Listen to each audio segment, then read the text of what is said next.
Muy En- bien. Entonces, la definición de biomarcador es una característica medible objetivamente de la gravedad o presencia de algún estado de enfermedad, o también es cualquier cosa que puede usarse como un indicador de algún estado de enfermedad o estado fisiológico de un organismo. Entonces hay varios tipos de biomarcadores. Uno es el de laboratorio, que son citoquinas, marcadores inflamatorios séricos, vitrio, humor acuoso y lágrimas, pero estos son invasivos y no nos dan mucha información de todo lo que necesitamos saber. Y los morfológicos son no invasivos y es cualquier parámetro anatómico, fisiológico o bioquímico que se pueda detectar en uno o más métodos diagnóstico por imágenes. Y este es utilizado para establecer la presencia de la enfermedad, gravedad e incluso pronóstico de la enfermedad. Entonces, los biomarcadores pueden ser también, pues como ya lo dije, pronóstico o predictivo. El pronóstico es el que provee información sobre el posible desenlace del paciente, independientemente del tratamiento que que se le instaura al paciente. Y el predictivo identifica los individuos que tienen mayor probabilidad de responder a un medicamento en particular y nos pueden orientar hacia qué tratamiento hacer, qué tratamiento escoger. Entonces, como ya les dije, pueden guiar en el tratamiento, específicamente en elección del medicamento, en la necesidad o no de tratamiento quirúrgico e incluso en el intervalo de aplicación de los medicamentos. Em, Recientemente, desde los últimos 6 años, estos artículos se han disparado la publicación de artículos. En el 2020 se publicaron 386 artículos sobre biomarcadores en tomografía. En el año pasado fueron 496 y lo que lleva de este año ya van 41 artículos publicados ahorita en enero. Entonces, el edema macular diabético es una causa pues mayor de pérdida visual en pacientes con diabetes. La resolución del edema pues no necesariamente lleva a recuperación de la agudeza visual. Ya vamos a ver cuáles biomarcadores son pronósticos, nos pueden dar más o menos si el paciente va a recuperar o no agudeza visual. Y es importante determinar las características que puedan identificar desenlaces visuales después del tratamiento para establecer el pronóstico. Y la retinopatía diabética, pues es una causa mayor de pérdida visual en pacientes menores de 75 años en países desarrollados y como tal el edema macular es una causa mayor de visión central en estos pacientes. La epidemiología en Colombia hay aproximadamente para el 2021 3.443.600 adultos con diabetes mellitus, de los cuales el 22,2% tienen retinopatía diabética y de estos el 6,8% pueden presentar edema macular diabético. ¿Qué factores de riesgo tienen los pacientes para presentar edema macular? La hiperglicemia. La hiperglicemia hace que se activen rutas bioquímicas que terminan en estrés oxidativo y este estrés oxidativo produce inflamación, muerte celular y aumento de la permeabilidad vascular. Hipertensión arterial que también produce daño endotelial, hipoxia y isquemia y también aumenta esa permeabilidad vascular. La dislipidemia también produce inflamaciones endoteliales crónicas e hipoxia. Y la nefropatía hace que se disminuyan las proteínas séricas, hace que se produzca un aumento de la presión coloidosmótica y se aumenta el líquido extracelular con un riesgo de presentar edema macular diabético hasta en un 95%. Entonces es importante indagar al paciente sobre el estado del riñón porque esto también nos va a dar pues, nos va a tener alerta por si el paciente puede presentar un edema macular diabético. Este edema macular diabético ocurre independientemente del estadio de la retinopatía.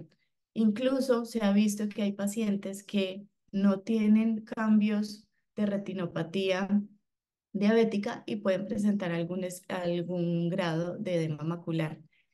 Y es el compromiso de todos los elementos celulares, tanto vasculares, neuronales y gliales. Los tipos de edema macular, el citotóxico es el inicial porque es el acúmulo de líquido en el espacio intracelular y el vasogénico es el acúmulo de líquido del espacio extracelular ya por ruptura de las barreras hematorretinianas tanto interna como externa. Entonces, la hiperglicemia crónica hace que se active la glía retiniana y la secreción de citoquinas y el VEGF y hace que en fases iniciales se produzca un edema intracelular que va progresando. Hay ruptura de la barrera hematorretiniana, edema vasogénico extracelular y acúmulo de fluido y pues por consiguiente edema macular. Entonces, ¿dónde se acumula el líquido? ¿En qué parte de la retina? Esto depende de la integridad de la membrana limitante externa. Cuando la, cuando la membrana limitante externa está intacta, el fluido se acumula por encima, o sea, se acumula por encima de la membrana limitante externa y el edema sería intrarretiniano. Ya cuando hay ruptura de la membrana limitante externa, este líquido y las proteínas van hacia el espacio subretiniano y se produce un desprendimiento de retina neurosensorial. Hay varios tipos entonces de edema macular. El edema macular cistoide son cavidades hiporreflectivas intrarretinianas que se caracterizan porque en el centro o subfoveales son más grandes, generalmente son ovaladas, em, su diámetro vertical es mayor que el horizontal y la mayoría se producen subfoveales, son los quistes más grandes y se van disminuyendo a medida que estos quistes van hacia la periferia. Por ejemplo, acá podemos ver en la fotografía a color y en la angiografía que hay cambios de retinopatía diabética, hay fuga del colorante en la angiografía que nos está indicando un edema macular y en el OCT vemos grandes quistes intrarretinianos que como le mencionaba, el quiste está más grande central, subfoveal y se van disminuyendo hacia la periferia. Y acá podemos encontrar también en el asterisco rojo un edema macular subretiniano asociado también con la flecha blanca está una disrupción de la zona elipsoide. Este edema macular quístico son cavidades, como se ven en esta fotografía, son cavidades que se comunican entre sí, que tienen septos entre sus cavidades, y en estas cavidades es que se acumula el líquido y generalmente el diámetro vertical va a ser mayor que el diámetro horizontal. El edema macular difuso se llama pues difuso o en esponja y este edema macular difuso es un edema de todas las capas de la retina en donde generalmente no podemos evidenciar las diferentes capas de la retina y la mayoría de veces, pues no siempre, pero la mayoría de veces están asociados estos edemas con exudados duros, que son estos que está mostrando acá la flecha blanca, que los exudados duros generalmente son lesiones hiperreflectivas de más de 30 micras que producen este tipo de sombra posterior. En esta fotografía vemos un edema macular difuso y 2 semanas después del tratamiento antiangiogénico, pues ha disminuido un poco el edema y pues el paciente igual necesita más tratamiento para eh, mejorar el edema macular. El desprendimiento neurosensorial subfoveal es, como ya había dicho, es cuando hay ruptura de la membrana limitante externa que el líquido intracelular pasa a el espacio subfoveal y produce este tipo de desprendimientos.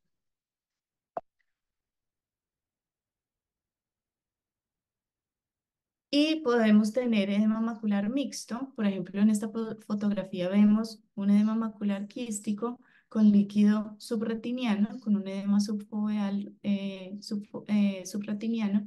Y en esta fotografía de la derecha podemos ver un edema macular difuso asociado también a un edema macular quístico. En la fotografía A vemos un edema macular difuso, en la fotografía B vemos un edema macular quístico y en la C es un edema macular secundario a una tracción por tracción vitreoretiniana. Entonces, todos estos son los biomarcadores que podemos encontrar en el OCT. Los biomarcadores son retinianos y coroideos y vamos a ver cada uno de estos. Entonces, la interfaz vitreoretiniana es que en los diabéticos la membrana hialoidea está muy engrosada, está con adherencias anómalas a a la retina y se produce DBPI completo, contracción y distorsión mecánica y así produce el edema macular. Entonces acá podemos ver membranas hialoideas muy engrosadas que producen edema macular. En esta fotografía vemos un área de fibrosis asociada y acá ya vemos un edema macular con pérdida del contorno foveal, incluso con quistes intrarretinianos que son secundarios a esta tracción vitreoretiniana. Acá podemos evidenciar que hay una pérdida del contorno foveal, un aumento del grosor retiniano, hay quistes intrarretinianos y esta hialoides posterior tiene un DBP incompleto y en estas áreas que está todavía adherida a la retina se producen tracciones y en este asterisco vemos exudados duros que producen sombra posterior. El tratamiento de de estas adhesiones intrarretinianas es con cirugía. Este tipo de patología, de biomarcador, pues nos indica que tenemos que pasar al paciente a una vitrectomía posterior y liberar estas adherencias, porque el tratamiento, pues, con medicamento no va a funcionar en este tipo de pacientes. Los puntos hiperreflectivos son lesiones puntiformes de alta reflectividad que son menores a 30 micras. A diferencia de los exudados duros, no producen sombra posterior. La reflectividad es similar al de la capa de fibras nerviosas y estos están relacionados con alteraciones de la barrera hematorretiniana. Se pueden encontrar tanto en la retina externa como interna y son de mal pronóstico visual porque nos indican cronicidad del, del edema macular. Entonces, los puntos hiperreflectivos, acá podemos ver en la fotografía de arriba, son todos estos puntos que se ven acá, que hay que diferenciarlos de estos que son exudados duros porque son más grandes, tienen más de 30 micras y estos producen sombras posteriores. Acá con las flechas amarillas podemos evidenciar los puntos hiperreflectivos y en este asterisco estamos viendo una zona de drill de desorganización de las capas internas de la retina, que ya ahorita voy a hablar de ellos. Estos puntos hiperreflectivos, cuando se encuentran dentro de los quistes, también es un indicador de mal pronóstico por también indicación de cronicidad. Entonces, probablemente si vemos puntos hiperreflectivos dentro de los quistes, podemos saber que el pronóstico de mejoría de agudeza visual de este paciente no va a ser muy bueno. Acá también podemos ver puntos hiperreflectivos que son los que están señalados en rosado, que no producen sombra posterior y esto está asociado, este edema macular está asociado a líquido subretiniano en la región subfoveal. El DRIL es la desorganización de las capas internas de la retina. Esta se mide a 1 milímetro del centro de la fóvea y se considera desorganización cuando es mayor a un 50% o cuando es mayor a 500 micras. Esta desorganización produce daño axonal, daño de las células bipolares y amacrinas.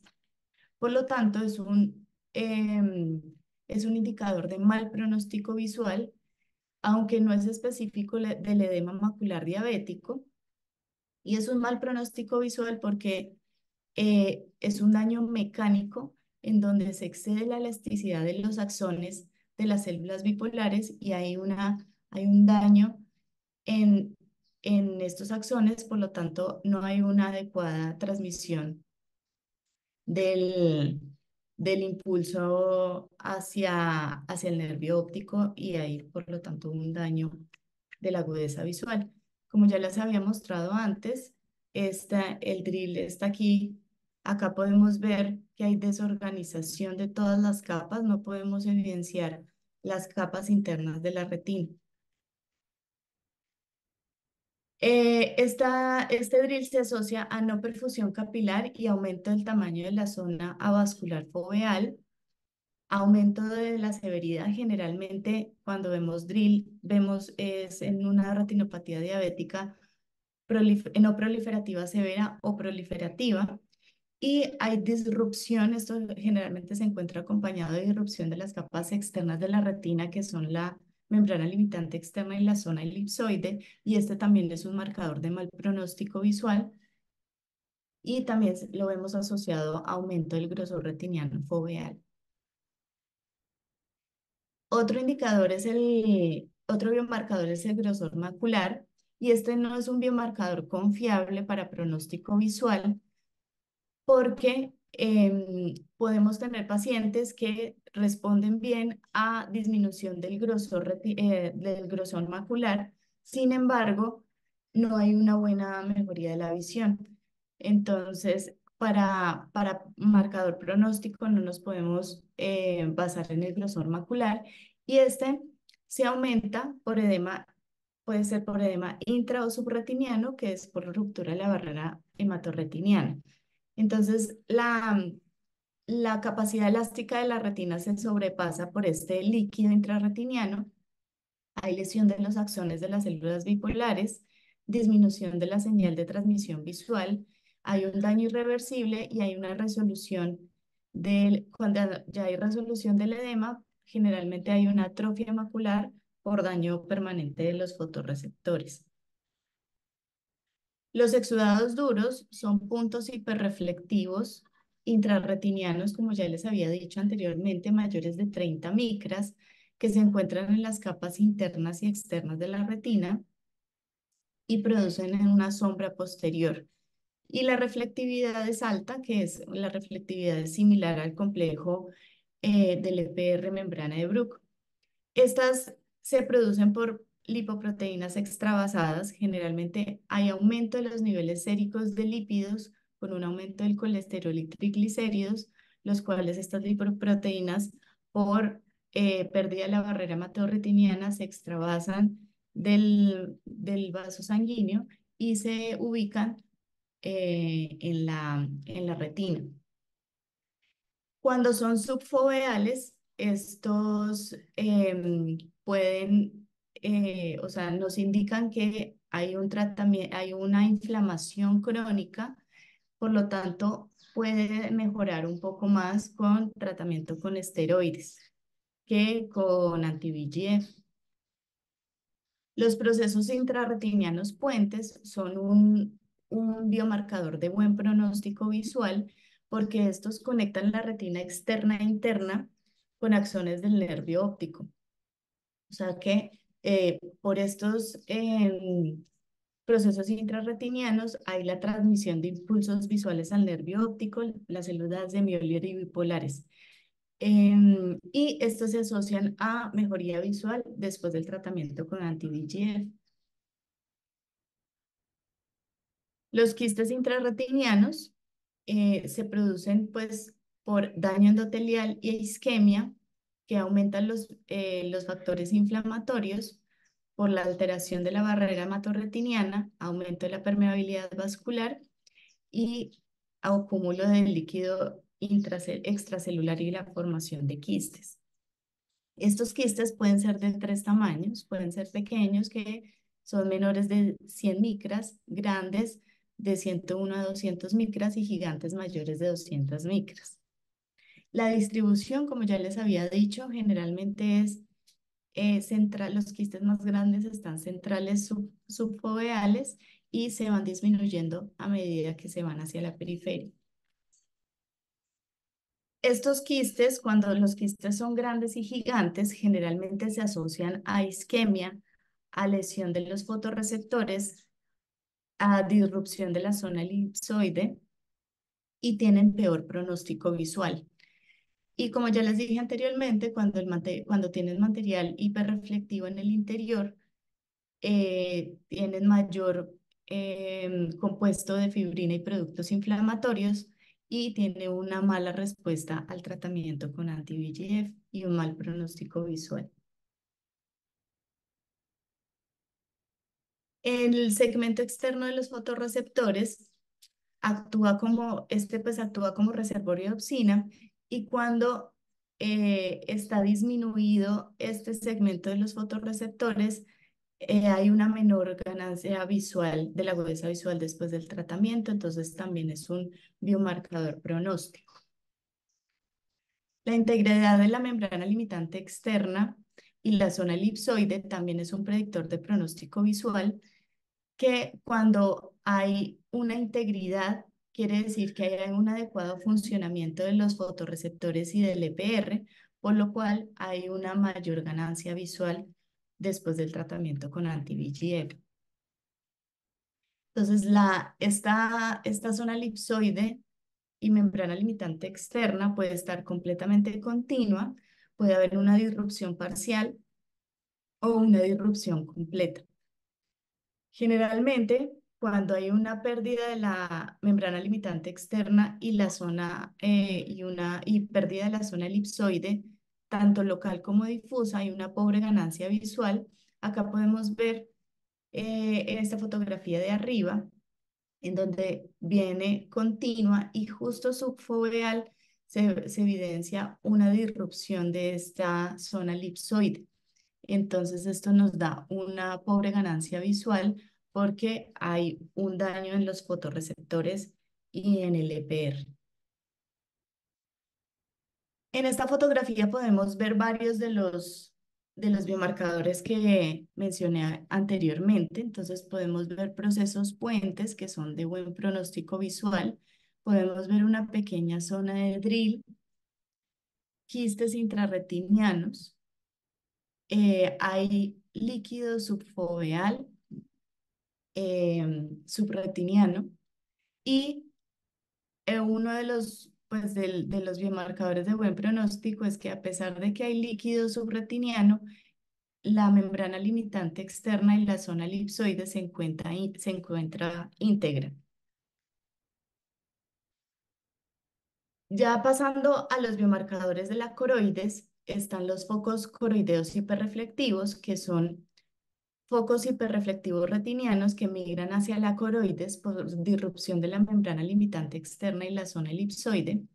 No son tan frecuentes, pero es más frecuente que se den retinopatías diabéticas proliferativas o no proliferativas severas y es un marcador de pobre pronóstico visual. En esta fotografía podemos ver un edema macular quístico con puntos hiperreflectivos intrarretinianos dentro del quiste, que esto ya nos da un indicador de mal pronóstico visual, y asociado hay puntos hiperreflectivos coroideos. El grosor coroideo subfoveal, a mayor grosor coroideo, quiere decir que la coreocapilares está sin alteraciones, por lo tanto hay menos isquemia de la retina externa y hay una función preservada de los fotorreceptores. Cuando hay un grosor disminuido, esto generalmente cuando se quita el edema macular, se produce una atrofia retiniana porque se produce una menor respuesta al anti-VEGF. y es un biomarcador poco utilizado porque no es tan fácil de interpretar para saber el grosor coroideo exacto. También quise traer los biomarcadores de OCT angiografía, pues ya como sabemos, pues el OCTA es una imagen tridimensional con cortes en diferente profundidad de la retina y la coroides, y las estructuras se van modificando según el plano o el corte. Entonces tenemos el plejo superficial, el plejo capilar superficial que se encuentra entre la membrana limitante interna y la plexiforme interna, y lo que vemos son capilares con vasos de mayor tamaño en donde se puede evidenciar la zona avascular foveal bien delimitada, debe estar bien delimitada, y los capilares sin zonas pues de isquemia. En el plejo está el plejo capilar profundo. El plejo capilar profundo se encuentra entre la plexiforme interna y la plexiforme externa, y acá podemos ver capilares, vemos menos, ya no vemos los vasos sanguíneos tan grandes como en el plejo capilar superficial, y generalmente la zona avascular foveal es un poco más grande que en el plejo capilar superficial, pero también tiene que estar bien delimitada esta zona. Em, y está en la zona avascular que se encuentra entre la plexiforme externa y la membrana de Bruch, en donde tenemos ausencia de capilares. Y por último, la coriocapilares, que se encuentra entre la membrana de Bruch más 30 micras. Entonces, aquí es importante valorar la zona vascular, la zona foveal avascular, que no tenga irregularidad o que no tenga pérdida del contorno. Es importante valorar la densidad vascular, el calibre promedio de los vasos y la tortuosidad. Uno de los biomarcadores de pronóstico visual de la angiografía, de la angio-CT, es un aumento de la zona vascular foveal y la disminución de la densidad vascular. Este aumento de la zona vascular foveal incluso se puede evidenciar en pacientes que no tienen ningún cambio en el fondo de ojo. Entonces podemos ver un aumento de la zona vascular foveal e incluso disminución de la densidad vascular en pacientes sin retinopatía diabética visible. En este estudio, es un estudio que se hizo con un grupo control, que eran pacientes que no tenían retinopatía diabética, y un grupo a estudio, que eran pacientes con retinopatía diabética, pero sin signos de retinopatía, perdón, con diabetes mellitus, pero sin signos de retinopatía diabética, en el cual los pacientes que no tenían diabetes mellitus, su angiografía, su OCT era normal, y en los pacientes que tenían diabetes mellitus pero no tenían cambios en el fondo de ojo, se evidenciaban una zona vascular foveal más grande y una menor densidad capilar. Por lo tanto, cuando está disminuida esta zona vascular foveal, es de peor pronóstico visual y precede pues a la aparición de los signos clínicos, y es un marcador temprano de enfermedad. La densidad vascular retiniana también es un marcador temprano de enfermedad, que generalmente el plejo capilar profundo provee entre el 10 al 15% de oxígeno a los receptores, y esta densidad vascular está disminuida también con retinopatías diabéticas más severas y pues se asocia a peor pronóstico visual. Acá podemos ver una comparación entre un paciente sin retinopatía diabética, sin diabetes mellitus, comparado con un paciente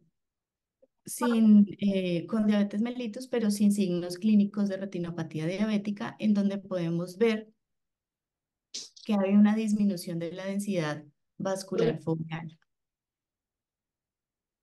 También podemos evidenciar en el angio-CT cambios en la microarquitectura, en donde podemos ver detección de loops vasculares y detección de microaneurismas.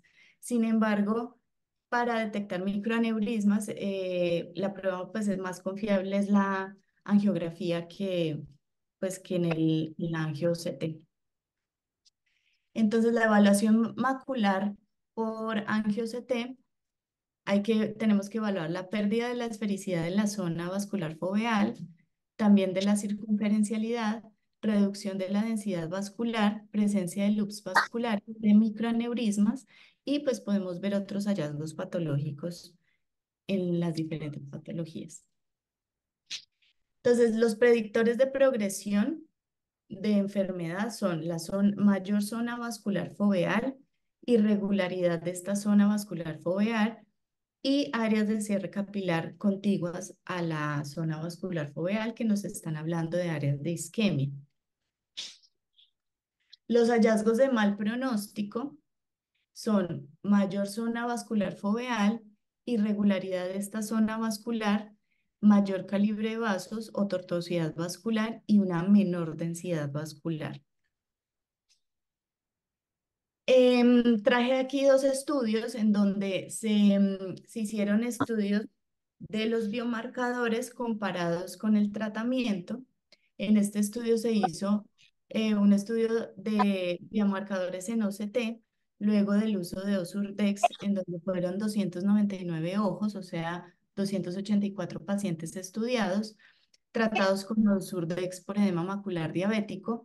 Los criterios de inclusión fueron que los pacientes eran mayores de 18 años, que tuvieran edema macular diabético, con un espesor macular central de 250 micras, con disminución de la agudeza visual, que no hayan tenido, incluyeron pacientes sin tratamiento previo y también pacientes refractarios a los anti-VEGF. Los resultados fueron que em, las variables de mejor agudeza visual eran los pacientes que tenían líquido subretiniano, presencia de la continuidad de la elipsoide y ausencia de focos hiperreflectivos. Estos pacientes tuvieron mejor agudeza visual, mejor desenlace después del tratamiento. Y los ojos que no habían sido tratados anteriormente ganaron más agudeza visual que los que ya habían sido tratados y eran refractarios al tratamiento con anti-VEGF. Otro estudio que compara el- los biomarcadores con tratamiento fue este en el que se evaluaron cambios de parámetros inflamatorios y vasculares en pacientes con edema macular, con líquido subretiniano, después del tratamiento con los Urdex y ranibizumab. Entonces acá fueron 33 ojos que no habían sido tratados, 15 fueron tratados con los Urdex, 18 con ranibizumab. Y en lo que se estudió en el OCT fue el grosor macular central, los focos hiperreflectivos, DRIL, continuidad de la retina externa y el grosor coroideo. Los resultados fueron que hubo más cambios y mejores resultados de agudeza visual en el grupo de Osurdex en pacientes que tenían grosor coroideo central mayor, focos hiperreflectivos, DRIL y quistes en el plejo capilar profundo. Dicen, ahí evaluaron que las áreas de no perfusión no cambiaron, fueron las mismas y se obtuvo una mayor reducción en los parámetros inflamatorios con dexametasona que con anti-VEGF. Entonces, para hacer como un resumen, los biomarcadores retinianos son la interfaz vitreo-retiniana, que nos habla es más de hacer un tratamiento quirúrgico, los focos hiperreflectivos, que responden mejor a dexametasona, el DRIL, cuando hay DRIL y no mejora con el tratamiento, es un mal pronóstico visual. El grosor macular no es un marcador confiable. Los exudados duros tienen mal pronóstico si son subfoveales. por sí, pues porque es un signo de cronicidad. Los procesos retinianos puentes son de buen pronóstico visual, los quistes intrarretinianos son de mal pronóstico visual y la integridad de la membrana limitante externa y la zona elipsoide, si está preservada es de buen pronóstico, si no está preservada es de mal pronóstico visual.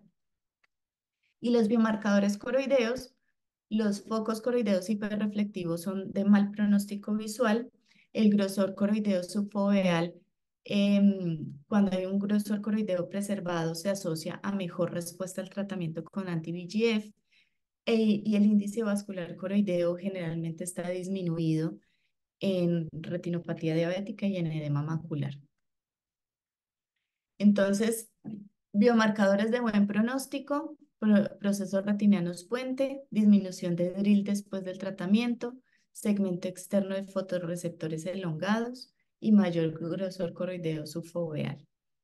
Y biomarcadores de pobre pronóstico, DRIL que no mejoren después del tratamiento, material hiperreflectivo en dentro de los quistes, no integridad de la membrana limitante externa y zona elipsoide, focos hiperreflectivos, tanto retinianos como coroideos, y quistes grandes o gigantes.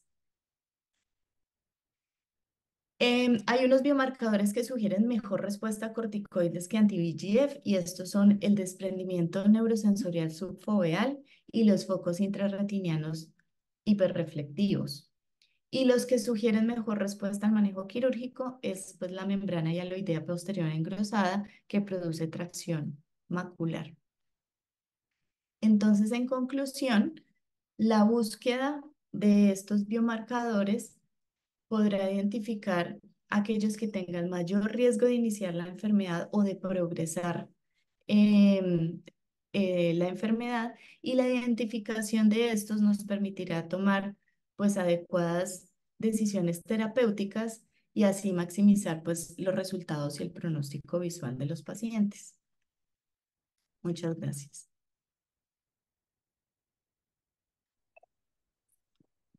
Sí, es muy útil esto, pues, de aprender a detallar los distintos cambios que se presentan en la mácula y de poder describirlos separadamente, e inclusive, pues, asociarlos con pronóstico.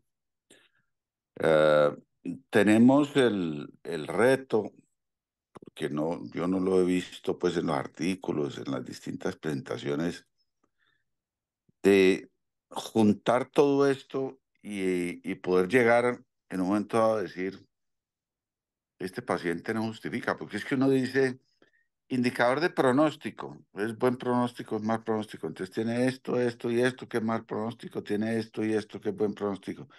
¿Y eso le cambia en algo la conducta? No, no le cambia la conducta, porque de todos modos seguimos intentando. Le podemos decir al paciente las posibilidades de recuperar visiones son pocas, son medianas o son muchas, pero generalmente en lo que se refiere a edema macular intentamos, ¿no? Uno quisiera que de pronto hubiese como una suma de marcadores que le digan a uno, no, esto ya es caso perdido, ya no vale la pena. Pasa un poco lo que pasa en retinopatía diabética severa, ¿no? Uno sabe los, o llamémoslos biomarcadores también, los hallazgos eh, que determinan que un paciente tenga muy pocas posibilidades de recuperación.